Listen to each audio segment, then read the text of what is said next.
Então agora a gente vai falar sobre operações com funções, pessoal.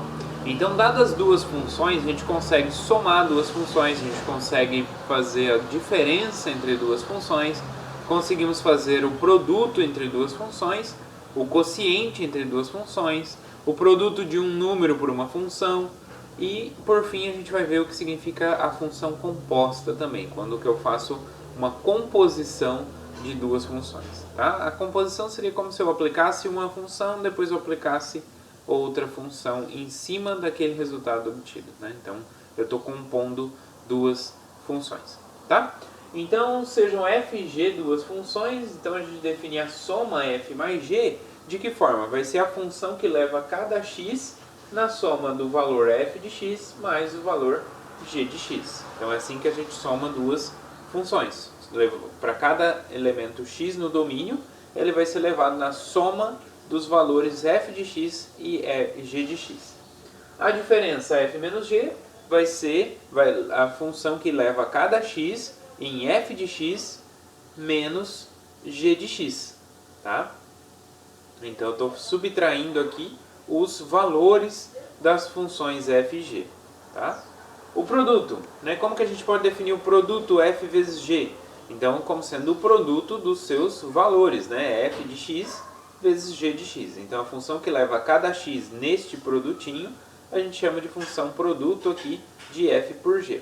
Tá? E o quociente é a mesma ideia, né? Então, a função quociente aqui de f por g vai ser a função que a cada x leva no f de x dividido por g de x, desde que g de x seja diferente de zero, é claro, né? Porque senão a gente vai estar dividindo por zero e a gente não pode fazer isso. Muito bem, então dessa forma, o domínio da soma, da diferença e do produto vão ser o quê? Como a gente precisa aplicar as funções em cada um desses x, então esse x tem que estar tanto no domínio da minha função f, quanto no domínio da minha função g. Então tem que estar nos dois domínios, então por isso que esse domínio aqui nada mais é do que a interseção do domínio da f com o domínio da g. Então tem que satisfazer o domínio da f e o domínio da g. Então, porque eu preciso aplicar a f e a g nesse valor x. Tá? Por isso que o domínio aqui da soma da diferença e do produto é a interseção dos domínios da f com o domínio da g. Já do quociente, a gente tem que aplicar a f, tem que aplicar a g, então por isso que essa é a interseção. Então dá essa interseção aqui. Só que aí a gente tira todos os pontos que estão no domínio da g e que satisfazem g de x igual a zero. Né? Por que a gente tira isso? Porque senão eu estaria com uma fração aqui onde o de baixo seria zero. Então por isso que o domínio da função quociente é a interseção do domínio da f com o domínio da g, e aí a gente tira os pontos do domínio da g que zeram a função g. Tá? Então não pode zerar a função g, por isso que a gente tira essa parte. Por exemplo, né? Então se eu considero a função f dada como raiz de 5 menos x e a função g como raiz de x menos 3, como que fica então a soma? Então somar vai ser somar esses dois valores. Subtrair vai ser subtrair esses dois valores. Produto vai ser fazer o produto entre esses dois valores. Quociente é fazer o quociente desses dois valores. Certo? E o domínio? Como que fica o domínio, então? Bom, olha só. Essa função aqui é a raiz de 5 menos x. Né? Então, qual é o problema dessa função? É a raiz. A raiz, o que está dentro da raiz não pode ser negativo. Então, eu não posso ter 5 menos x negativo. Então, como que eu estou aqui com que tipo de situação? Bom, vou apagar aqui para a gente poder pensar sobre isso. Olha só, então a gente tem aqui a função f dada por raiz de 5 menos x. Mas essa raiz ela só vai fazer sentido se esse carinha dentro da raiz for positivo. Então 5 menos x tem que ser maior ou igual a zero. Então pode ser igual a zero.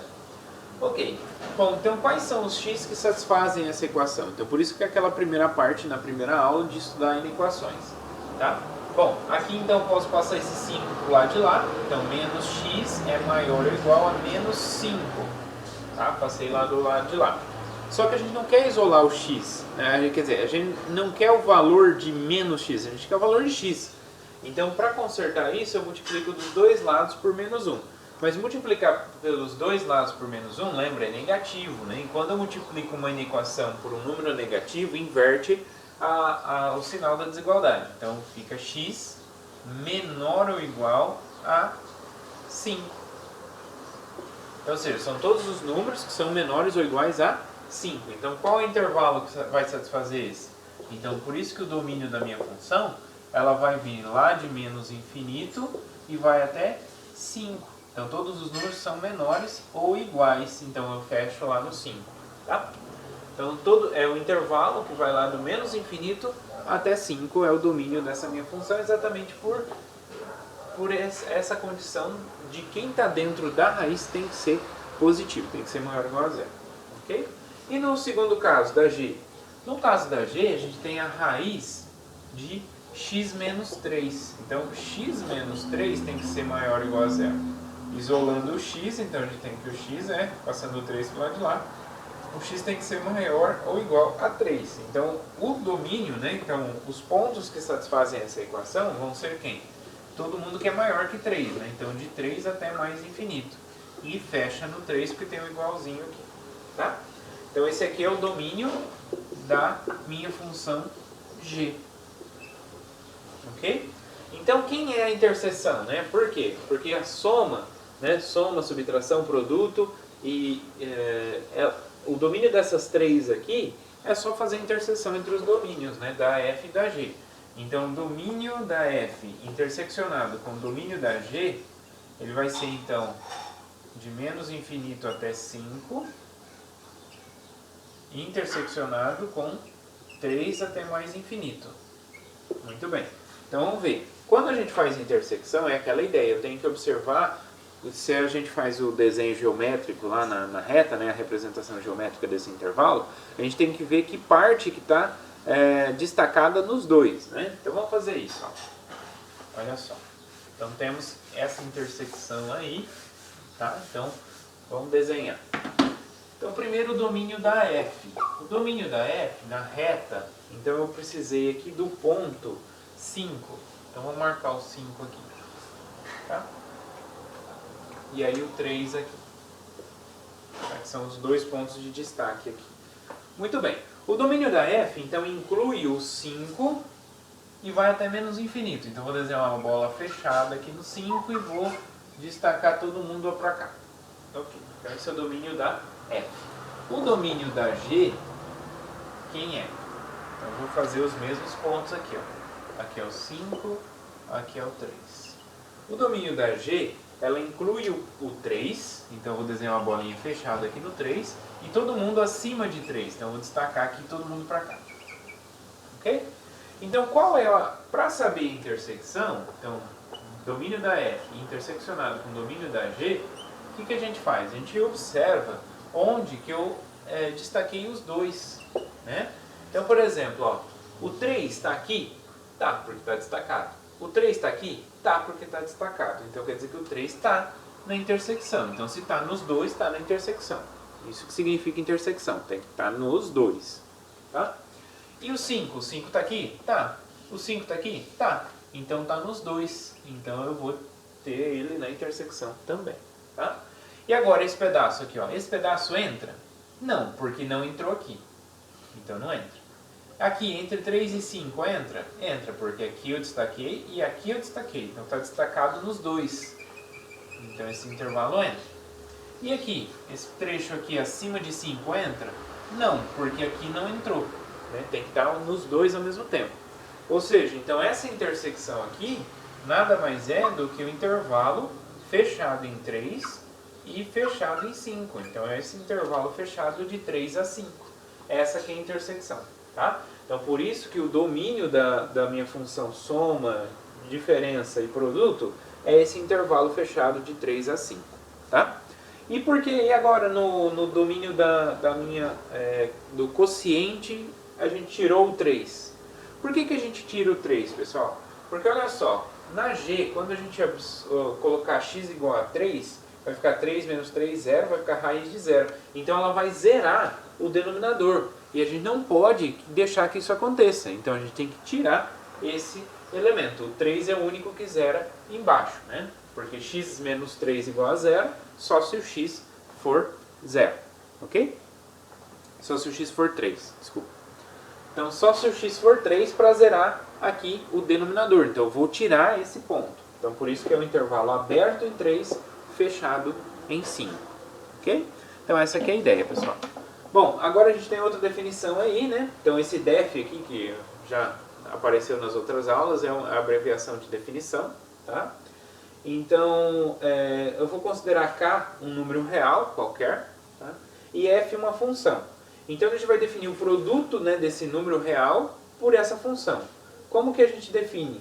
Como sendo a função que vai pegar cada valor, para cada x, para cada número x que a gente pega, a gente vai fazer o produto desse número k fixo pelo valor f de x. Tá? Então, faz o produto desses dois, esse vai ser o valor da minha função k vezes f, a minha função produto desse número por essa função. Tá? Então é bem simples também. É como se eu tivesse a função constante aqui multiplicando com outra função f. Tá? Porque como a gente viu aqui já a definição do produto. Né? Então se eu pego a função constante e multiplico por outra função, o que a gente tem é exatamente isso. Ok? E a composta, pessoal? Como que eu posso definir a composição de duas funções? Bom, para definir a composição de duas funções, eu preciso de algumas condições. Né? Porque olha só. Quando eu defino composta, a gente precisa entender algumas coisas. Né? Então, quando a gente tem aqui uma função,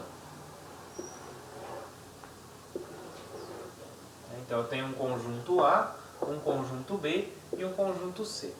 Então, suponha que eu tenho uma função de A para B, que a gente vai chamar de f, e uma função de B para C, que a gente vai chamar de g.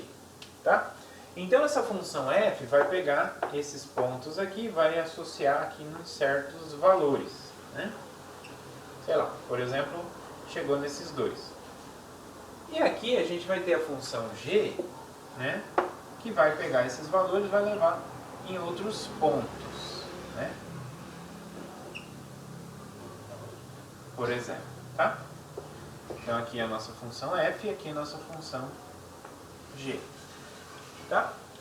Então, como que a gente pode definir composta, né? Então, olha só, para definir uma função então, que saia, né, do conjunto A e chegue no conjunto B, que a gente vai denotar por g bola f, né, a gente precisa ter uma certa condição.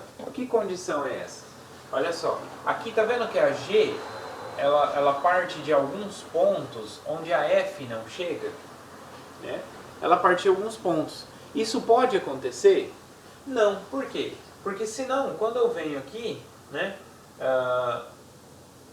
quer dizer, isso pode acontecer? Pode, não tem problema. O que não pode acontecer é essas imagens aqui, ó, caírem fora. Né? Por exemplo, chegou em alguém que não está no domínio da minha G. Né? Sei lá, um ponto aqui que caiu fora aqui. E esse ponto aqui não é levado em ninguém, porque ele não faz parte do domínio da minha função. Tá? Isso aqui não pode acontecer. Então, o que a gente exige para ter a composição, né, para poder aplicar essa função duas vezes, né, que nem, ó, ela vai pegar, então, quem que vai ser a composta? A composta vai fazer o quê? Ela vai pegar esse ponto e vai levar nesse. Então, é como se eu emendasse aqui, né, aplicasse as duas. Esse ponto vai levar nesse também. Esse ponto vai levar nesse. Né? Então, aí eu não posso ter isso aqui para poder fazer sentido a composta, porque senão eu vou parar no meio do caminho, não tenho... Eu cheguei até aqui e daqui não vai a lugar nenhum. Né? Então esse tipo de coisa não pode acontecer. E para essas coisas não acontecer, o que significa?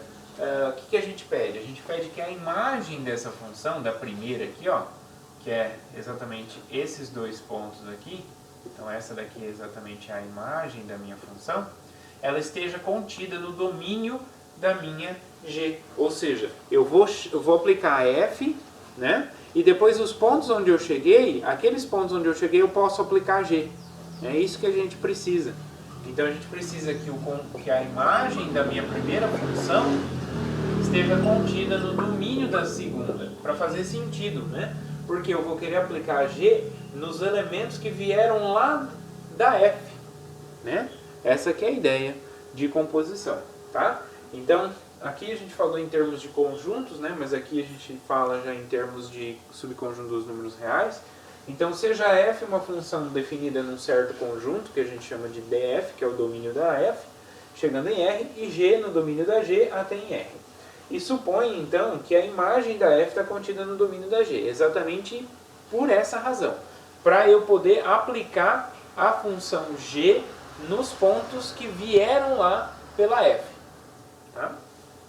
Então, aí a gente define então, a função composta. Tá? A função composta é extremamente importante. Tá? Então, essa é a função composta, que a gente chama de g bola f. Tá? Como que é a notação? A notação é a seguinte, ó, é sempre assim, g bola f. Então, eu vou aplicar a f que vem primeiro e depois a g. Né? Então, se fosse ao contrário, aqui fosse g e aqui é f, então seria f bola g. Então, primeiro aqui a gente coloca em ordem da direita para a esquerda, tá? Então, é daqui para cá. Então, primeiro eu vou aplicar f e depois aplicar g. Tá? Se fosse o contrário, primeiro eu aplicaria g, depois aplicaria a f, entendeu? Muito bem. Então, por isso, como primeiro eu vou aplicar f e depois a g, por isso que eu preciso da imagem da f contida no domínio da g, porque eu vou aplicar a g nos pontos que vieram da f. Tá? Então, a gente define então, a função composta exatamente dessa forma. Né? Então, em cada x no domínio da f, cada elemento no domínio da f, a composta, né, vai fazer o quê? Ela vai pegar, aplicar a f e depois aplicar a g. Então, vai ficar g de f de x. Né? E como que fica o domínio? Né? O domínio da composta é o domínio da f. Simples assim. Né? Então, por quê? Porque eu preciso aplicar a f nesses pontos. Né? E depois, como eu já tenho a condição de que a imagem da f está contida no domínio da g, então faz sentido aplicar g em um ponto que veio lá pela f. Né? Então faz sentido. Ok?